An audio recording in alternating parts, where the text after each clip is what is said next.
Hello student, study JSK में आप सभी लोगों का स्वागत है। जैसे कि मैं आप लोगों को पॉलिटेक्निक 2020 के पेपर को हल करा रहा हूं, तो उसी क्रम में उसके आगे के प्रश्नों को देखेंगे। पिछले वीडियो में जितने भी प्रश्न हो चुके हैं, अब उसके आगे के प्रश्नों को देखेंगे। तो चलिए उन प्रश्नों को देखते हैं। लेकिन उससे पहले आप लोग वीडियो को लाइक कर दें, क्योंकि आप लोग लाइक करना भूल जाते हैं। तो चलिए प्रश्नों को देखते हैं। तो 60 तक प्रश्न हो गया था, 61वां प्रश्न है।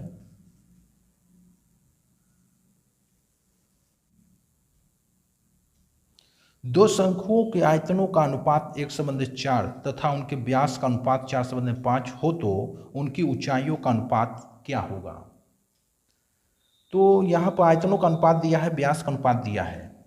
दो शंकु हैं, V1 संबंधित V2 1:4 और व्यास का अनुपात दिया है, यानी त्रिज्याओं का अनुपात। हम लोग इसको व्यास के अनुपात को त्रिज्याओं के अनुपात में बदलेंगे तो व्यास का आधा त्रिज्या होती है 2/5/2। पूछा गया ऊंचाइयों का अनुपात ज्ञात कीजिए। शंकु का आयतन होता है 1/3 pi R square H. 1/3 pi R square H.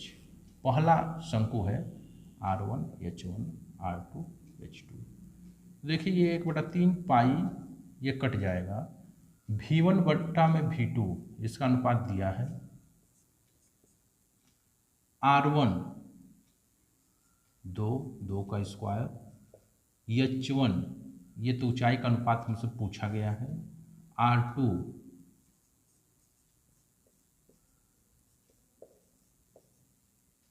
अब इसी को हल कर देंगे। 4 25/4 H2 इसको पलट देंगे। 1/4 इसको पलट देंगे तो गुणा हो जाएगा। 25/4 है तो 4 पलट के गुणा कर देंगे। 4 के 4 में गुणा होगा 16 H1 बटा में 25 H2।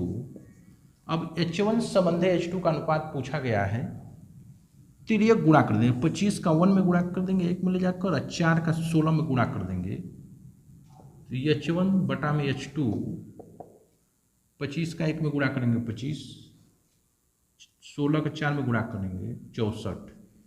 तो ये आपका ऊंचाई में रेशियो मालूम चल गया है। यही आपसे पूछा गया था 25 संबंधे 64। तो विकल्प डी इसका सही है। प्रश्न संख्या 61 को देखते हैं। प्रश्न सिंपल है, आसान है। इस तरह प्रश्न पूछे जाते हैं।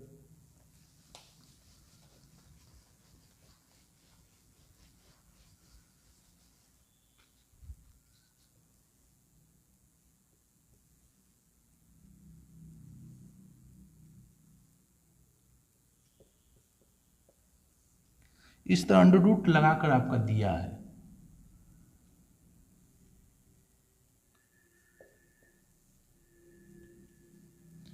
इसी का मान आप पूछा है कि मान होगा।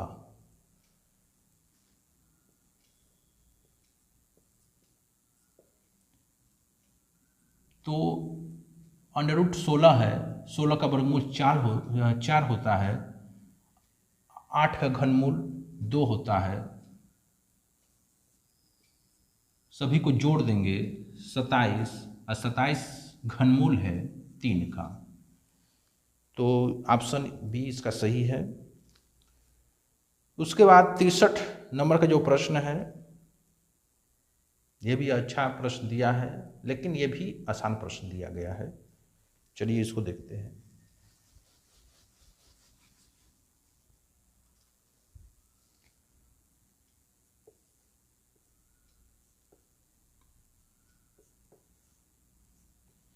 तो ऐसे करके आपका प्रश्न दिया है।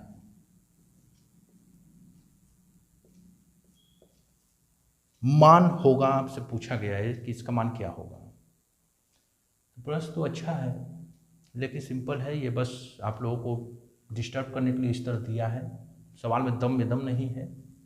देखिए अगर हम यहाँ से माइनस कॉमन ले लेते हैं, माइनस कॉमन लेंगे तो 1 माइनस एक्स बटा वाई, नीचे है 1 माइनस एक्स बटा वाई, माइनस का प्लस में गुणा होगा माइनस 0। इसका आंसर 0 है, ऑप्शन ए सही है। तो ऐसे ही प्रश्न पूछे जाएंगे, तो इस तरह के प्रश्न आपको आने चाहिए। प्रश्न नंबर 64 को देखते हैं। ये भी सिंपल प्रश्न दिया गया है, तो ऐसे प्रश्न आते हैं, आप लोग तैयार रहिएगा। पॉलिटेक्निक परीक्षा 2021 में ऐसे ही प्रश्न पूछे जाएंगे।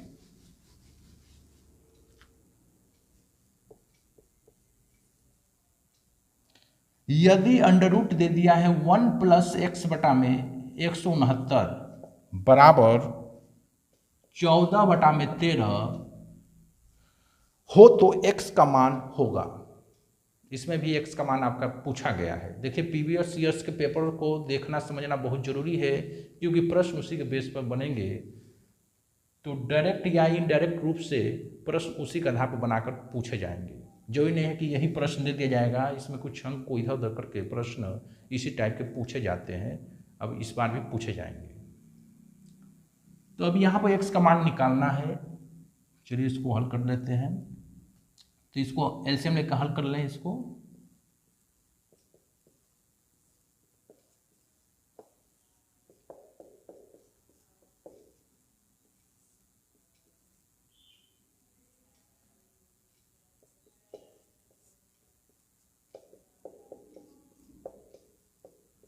अंडर रूट हटाना है तो वर्ग कर देंगे, दोनों पक्षों का वर्ग कर देंगे तो अंडर रूट हट जाएगा। x का मान पूछा है 75 कर देंगे, 75 करेंगे तो माइनस हो जाएगा। 169 माइनस करेंगे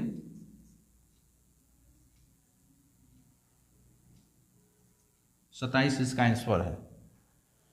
तो इस तरह इस प्रश्न का ऑप्शन डी राइट है। 65 नंबर जो प्रश्न है ये आपका त्रिकोणमिति से प्रश्न दिया गया है। इससे पहले मैंने त्रिकोणमिति का 2 प्रश्न बता दिया है। देखिए, तीसरा प्रश्न पूछा गया है। तो त्रिकोणमिति चैप्टर जो है वो काफी महत्वपूर्ण है।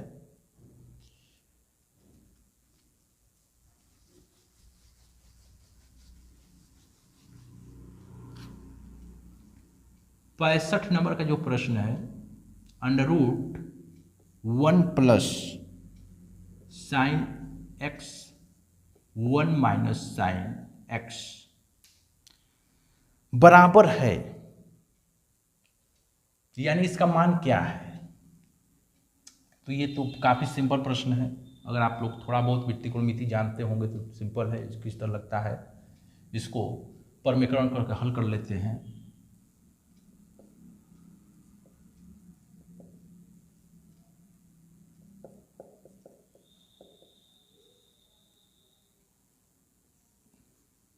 सेम है, यानी स्क्वायर कर देंगे। यहाँ पर a का वर्ग माइनस b का भागांतर का सूत्र का यूज होगा। 1 माइनस साइन एक्स है, 1 प्लस साइन एक्स है, यानी 1 का वर्ग माइनस साइन स्क्वायर एक्स।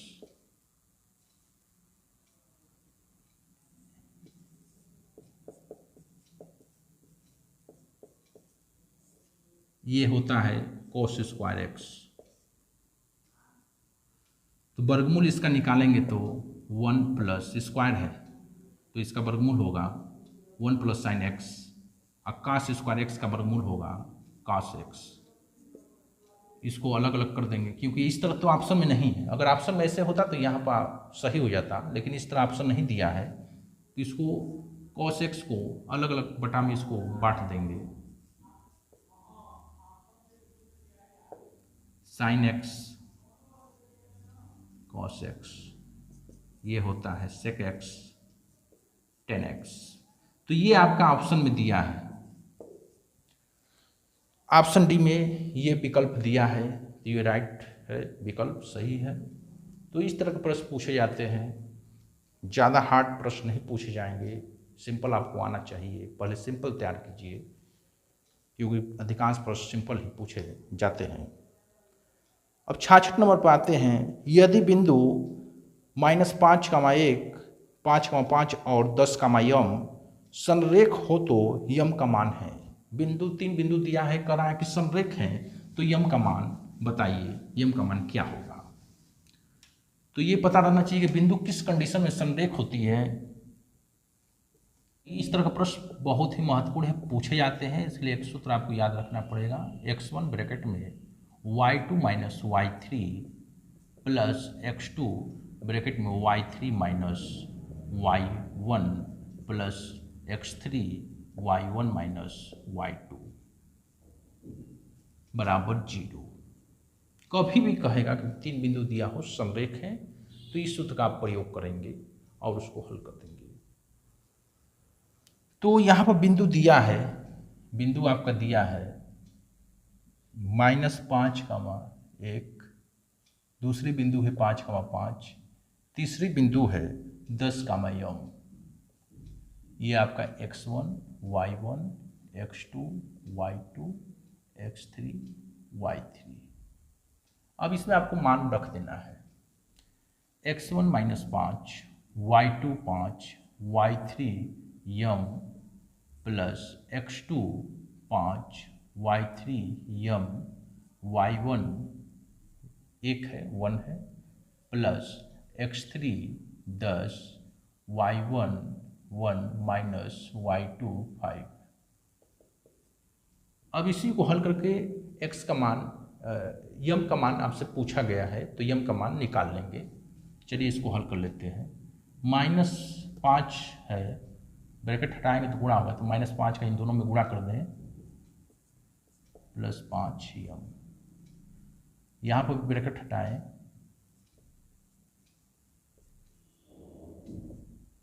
ये -4 और गुणा करेंगे 10 में, प्लस 10 में गुणा करेंगे तो -40 हो जाएगा बराबर 0। तो -5 -25 -30 और -40 -70 हो गया, और 5m 5m 10m,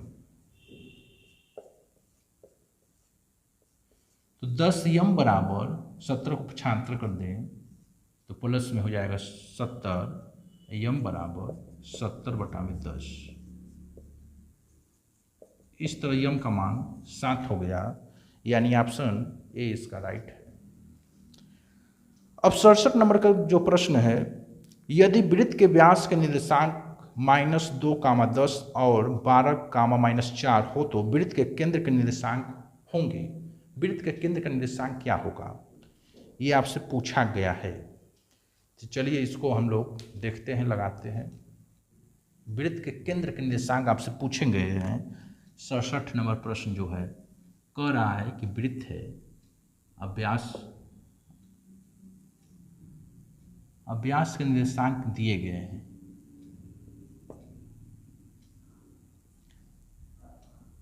-2, 10 और इसका दिया है 12, -4।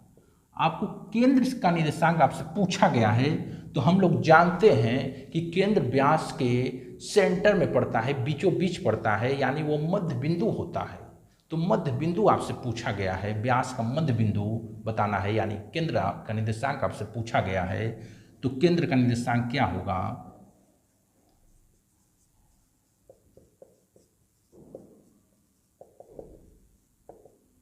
तो केंद्र हम लोग जानते हैं कि मध्य बिंदु है, व्यास के बीच में है, तो मध्य बिंदु का यहाँ पर फार्मूला फॉलो कर लेंगे। इसमें मान पुट कर लें, x1 -2, x2 12 है बटा में 2, y1 10, y2 -4 है, यहाँ पर मान रखेंगे तो -4/2। इसको हल कर लें तो 10/2, 6/2, इसको कटा के छोटा कर लेंगे तो 5,3। ये आपके केंद्र के निर्देशांक है। तो यही आपसे पूछा गया था, ऑप्शन ए इसका राइट है। तो इस तरह से प्रश्न पूछे जाते हैं। अब आगे हम लोग बढ़ जाते हैं। 68 नंबर प्रश्न जो है, दो बिंदुओं a sin θ, a cos θ और a cos θ, -a sin θ के बीच की दूरी होगी दो बिंदु दिया है, उनके बीच की दूरी आपसे पूछा गया है कि उनके बीच की दूरी क्या होगी।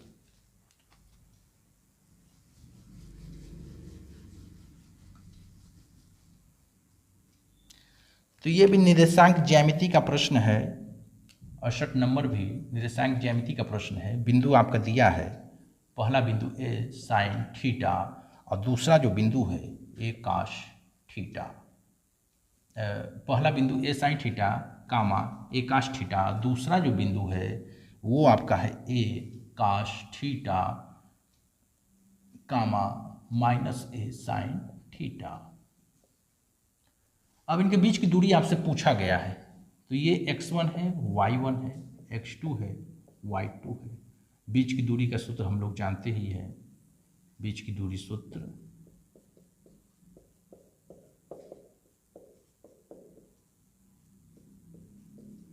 ये दो बिंदुओं के बीच की दूरी का सूत्र होता है। इसमें मान अब पुट कर देते हैं।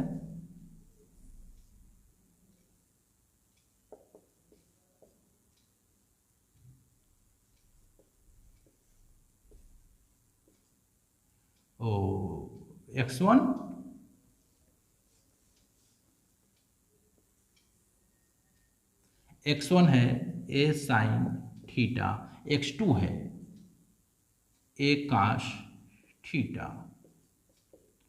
y1 ए काश थीटा, y2 माइनस है ए साइन थीटा, या सूत्र में प्लस होता है तो माइनस दिया है तो माइनस प्लस का गुणा हो तो माइनस ए साइन थीटा। तो यहाँ पर ए प्लस बी का होल वर्ग, ए माइनस बी का होल वर्ग का सूत्र का फॉलो करेंगे।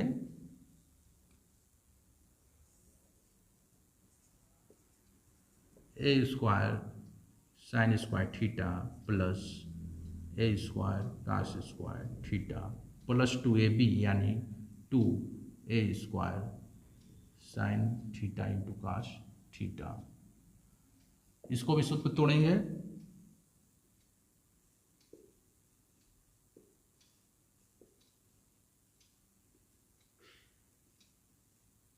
A square sine square theta minus 2ab यानी माइनस 2ab में मान रखेंगे तो 2a square sine theta into cos theta. देखिए ये कट जाएगा, प्लस माइनस में सेम टू सेम है। और यहाँ पर देखिए A square sine square theta, यहाँ पर भी A square sine square theta यानी 2a square sine square theta plus A square cos square यानी 2a square cos square theta. तो यहाँ पर 2a स्क्वायर हमें कॉमन दिखाई दे रहा है, तो 2a स्क्वायर कॉमन ले लेंगे तो sine square theta plus cos square theta, और इसका मान 1 होता है तो इसका तो मान 1 हो गया। 2a स्क्वायर, ए स्क्वायर है यानी a under root 2, A square का वर्गमूल a अंडर रूट 2। तो इस तरह इस प्रश्न का ऑप्शन बी बिल्कुल राइट है। तो इस तरह से प्रश्न आपका पूछा जाता है। तो जो 67 नंबर का प्रश्न था और 68 नंबर का जो प्रश्न है, ये दोनों ही प्रश्न निर्देशांक ज्यामिति के प्रश्न थे। 69 नंबर प्रश्न है ए पर 1/x बराबर बी पर 1/y बराबर सी पर 1/z और बी स्क्वायर बराबर AC हो तो x प्लस जेड का मान है।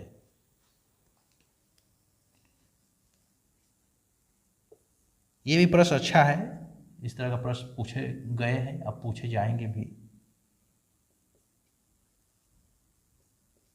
तो इस तरह करके दिया है, करा कि ये तीनों आपस में बराबर हैं, तो बराबर है, इसके बराबर हम लोग केस सपोज कर लें। अब प्रत्येक के बराबर यानी ए पर 1/x के बराबर के लेकर यहाँ से ए का मान निकालेंगे। ए बराबर क्या हुआ, इसको यहाँ भेजेंगे तो घात को के पर x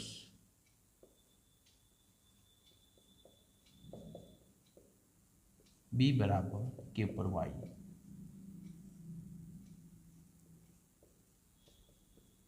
सी बराबर के पर z। तो तो ए बी सी का मान ये के रूप में निकला है और दिया है बी स्क्वायर बराबर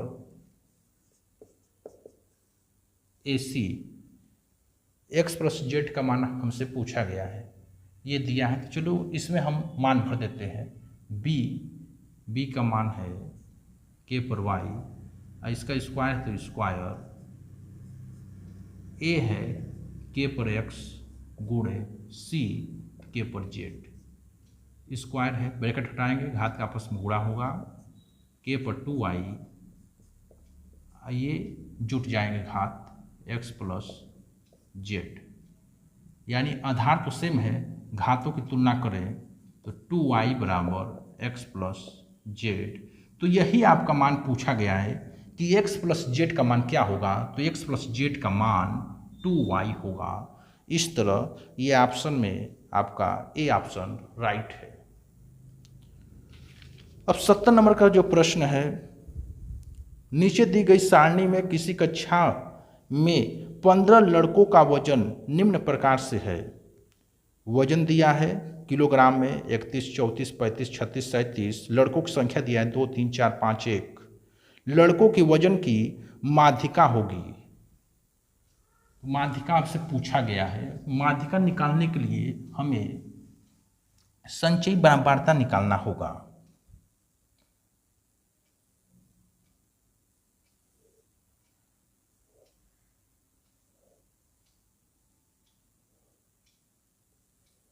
लड़कों का वजन दिया है, वजन हमेशा सारणी में ऊपर का जो मान होता है, ऊपर वाला कॉलम जो होता है वो x को डिनोट करता है, नीचे वाला कॉलम बराबरता यानी f को बतलाता है।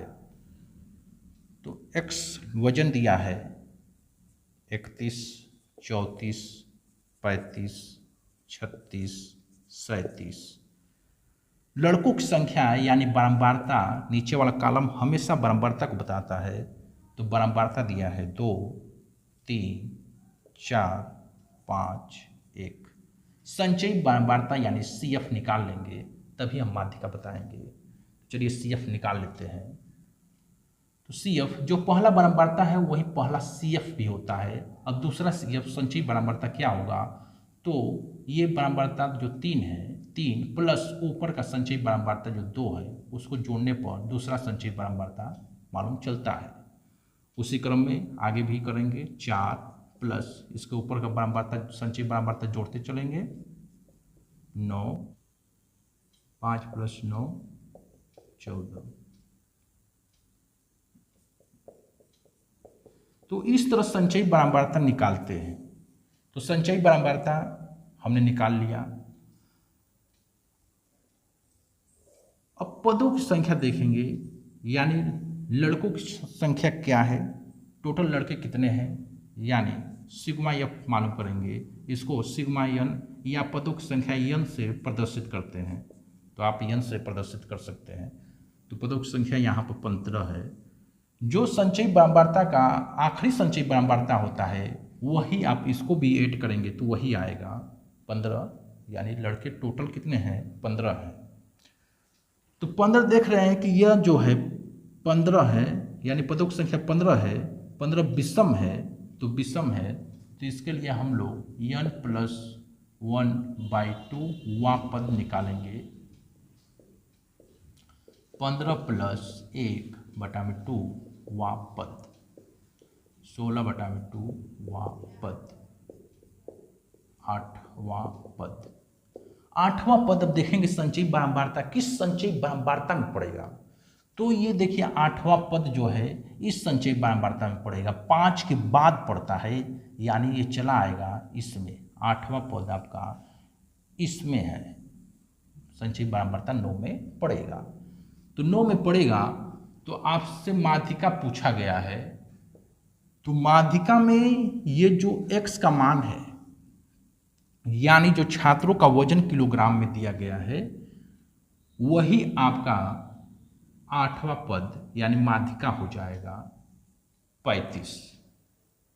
तो इस तरह इस सवाल को हल करना था। तो इस तरह के प्रश्न पूछे जाते हैं, समांतर माध्य क्या होगा, माध्यिका क्या होगा, तो इस तरह के प्रश्न आपको आने चाहिए। अब 71 नंबर प्रश्न को देखते हैं।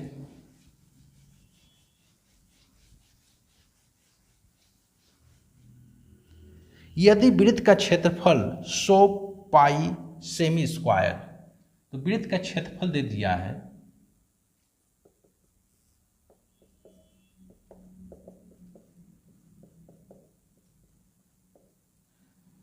हो, तो जीवा की लंबाई कितनी होगी जो वृत्त से 6 सेमी दूरी पर है। जीवा की लंबाई आपसे पूछा गया है, एक वृत्त है, उसका क्षेत्रफल आपको दिया गया है, तो इसकी हम त्रिज्या निकालेंगे। वृत्त का क्षेत्रफल का सूत्र होता है पाई आर स्क्वायर, पाई से पाई कटा देंगे, यानी त्रिज्या जो है 10 सेमी है। तो वृत्त की त्रिज्या 10 सेमी है और प्रश्न में कहा है जो केंद्र से, तो वृत्त की त्रिज्या 10 सेमी हो गई। प्रश्न में कह रहा है जीवा की लंबाई कितनी होगी जो केंद्र से 6 सेमी की दूरी पर है। जीवा सपोज करते हैं यहाँ पे जीवा है और केंद्र से ये कह रहा है कि 6 सेमी की दूरी पर है, तो जीवा की लंबाई हमसे पूछा गया है। तो त्रिज्या तो हमने मालूम कर लिया है 10 सेमी, यानी केंद्र से इस परिधि तक की दूरी ही त्रिज्या कहलाती है, तो ये 10 सेमी है।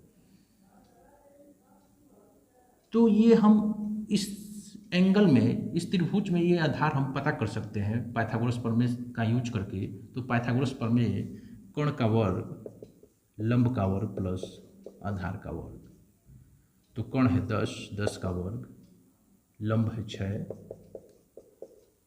100, 36 प्लस आधार का वर्ग, पक्षांतर करके इधर 36 को लाए, माइनस 36, 64, यानी आधार जो है इस त्रिभुज का आधार 8 सेमी है। तो कभी भी जीवा को जो सेंटर से रेखा खींची जाती है वो मध्य से विभाजित करती है, बीचों बीच काटती है, तो ये 8 सेमी है, तो ये भी 8 सेमी, तो टोटल जीवा की लंबाई हो जाएगी आपकी 16 सेंटीमीटर। तो इस तरह इस प्रश्न का ऑप्शन जो है बी राइट है। तो ये भी सिंपल ही प्रश्न था। तो इस टाइप के प्रश्न आते हैं। अब 72 नंबर प्रश्न पे आते हैं। एक लंबवृत्तीय शंकु की त्रिज्या और ऊंचाई का अनुपात 5 संबंधे 12 और आयतन 2512 सेमी घन है, तो शंकु की तिर्यक ऊंचाई होगी। तो शंकु की तिर्यक ऊंचाई होगी, ये आपसे पूछा गया है।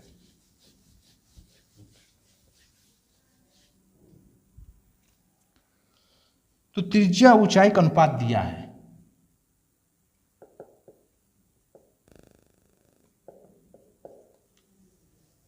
प्रश्न थोड़ा सा तो लेंदी है, लेकिन इसको हम लोग आसान बनाने की कोशिश करेंगे, कैसे इसको आसानी रूप से कर पाएंगे। तो त्रिज्या और ऊंचाई का अनुपात दिया है, आपसे तिर्यक ऊंचाई पूछा गया, तो यल बराबर सूत्र होता है R square plus H square होता है। अब इसमें जो रेशियो दिया है उसको यहाँ पर पुट कर देंगे, 25 प्लस 144, 169, 13। तो तिर्यक ऊंचाई रेशियो के हिसाब से 13 आपका आंसर होगा। लेकिन ऑप्शन में तो इस तरह नहीं है। पहला जो ए ऑप्शन है 25 कर रहा है, बी ऑप्शन में 26 दिया है, सी में 27 दिया है, डी में 24 दिया है। तो जो आंसर दिया गया है वो 13 का डबल करके 2 से मल्टीप्लाई करके दिया गया है। तो इस तरह भी ऑप्शन बनाए जाते हैं। तो 2 से मल्टीप्लाई करके दिया गया है, यानी इसका ऑप्शन जो है बी राइट है, 26। और कोई नहीं हो सकता है। 25 कैसे हो सकता है? 13 यहाँ पर है तो 25 नहीं हो सकता है, 24 नहीं हो सकता है, 27 नहीं हो सकता है। इसका डबल करके दिया है, 26 इसका होगा। प्रश्न संख्या 73 को देखते हैं। वर्गीकृत आंकड़ों की माध्यिका। तो ये वर्गीकृत आंकड़ों की माध्यिका ज्ञात करने का फार्मूला आपसे कह रहा है कि कौन इसमें से राइट फार्मूला है। तो ये तो फार्मूला याद होगा तो आपको बस टिक लगा देना है। तो ये ए ऑप्शन बिल्कुल सही है, ये माध्यिका निकालने का ये फार्मूला होता है। तो ए ऑप्शन इसका सही है। प्रश्न संख्या 74 पर आते हैं। लघुगणक का प्रश्न है। इससे पहले मैंने एक लघुगणक का प्रश्न लगाया था, ये दूसरा लघुगणक का प्रश्न है, तो लघुगणक से भी 2 प्रश्न पूछे जाते हैं। तो चलिए इसको देखते हैं।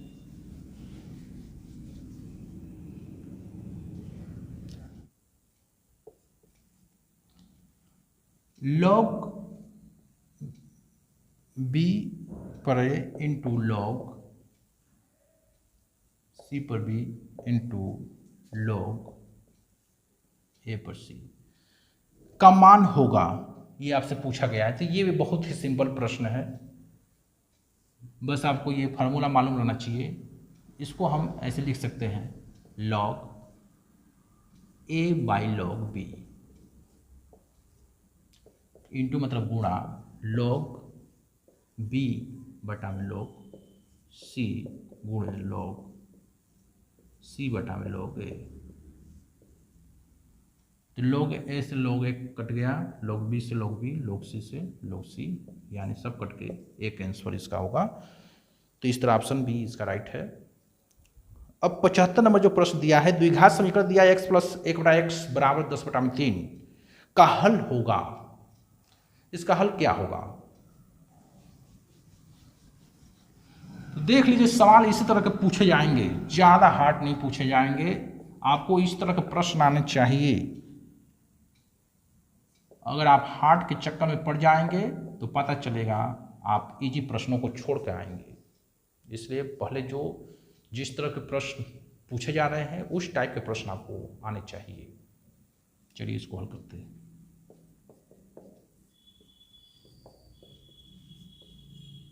तिर्यक गुणा कर लेंगे,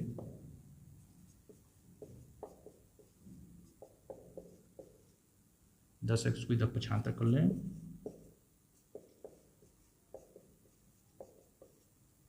द्विघात समीकरण है, खंड करके इसको हल करेंगे। 9 इसका खंड होगा 9x माइनस एक्स प्लस 3 बराबर 0। यहाँ पर 3x कॉमन है, इसमें 1 कॉमन है,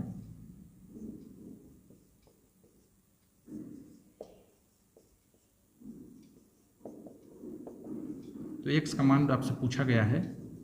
प्रत्येक ब्रैकेट के बराबर 0 लेकर आप x का मान निकाल लेंगे। तो एक तो होगा x बराबर 3,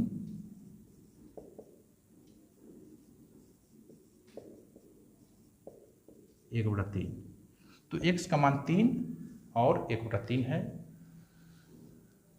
तो इस तरह कोई भी ऑप्शन में नहीं दिया है, 3 1/3 दोनों प्लस में है, तो कोई ऑप्शन नहीं है, यानी इसका ऑप्शन जो डी है राइट है, इनमें से कोई नहीं।